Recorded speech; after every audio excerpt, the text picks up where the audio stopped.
আমার ভিতর থেকে রাগ হিংসা বিদ্বেষ দূর করে দাও।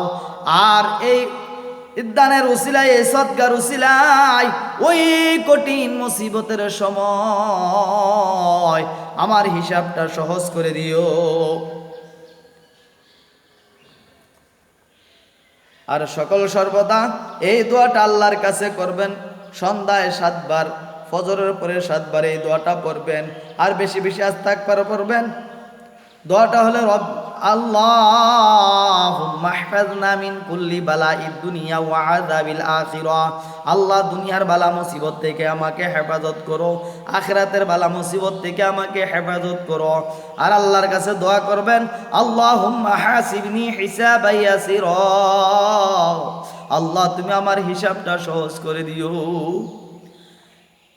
আর এই দোয়াটা বেশি বেশি করবেন, আল্লাহুম্মা আজিরনা মিনান নার, আল্লাহুম্মা আজিরনি মিনান নার। আল্লাহ তুমি আমাকে জাহান্নাম থেকে বাঁচাও, আমাকে জাহান্নাম থেকে বাঁচাও। আল্লাহ তুমি আমাকে জাহান্নাম থেকে বাঁচাও।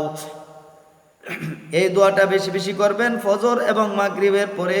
আর আস্তাগফার বেশি বেশি করে করবেন, নিম্ন 300 বার পড়বেন।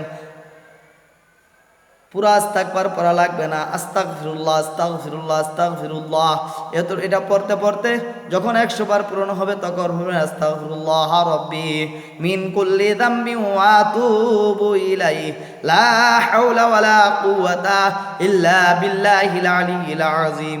এই তোবাটা করার কারণে আল্লাহ তাআলা আপনাকে দুনিয়াতে রিজিকের ব্যবস্থা করে দিবে এবং দুনিয়ার বিপদ থেকে উদ্ধার করে দিবে। আর আখিরাতে ওই গুনাহগুলি মাফ করে দিয়ে আখিরাত আপনার শান্তিময় করে দিবে। সকলে বলি আল্লাহুম্মা আমিন।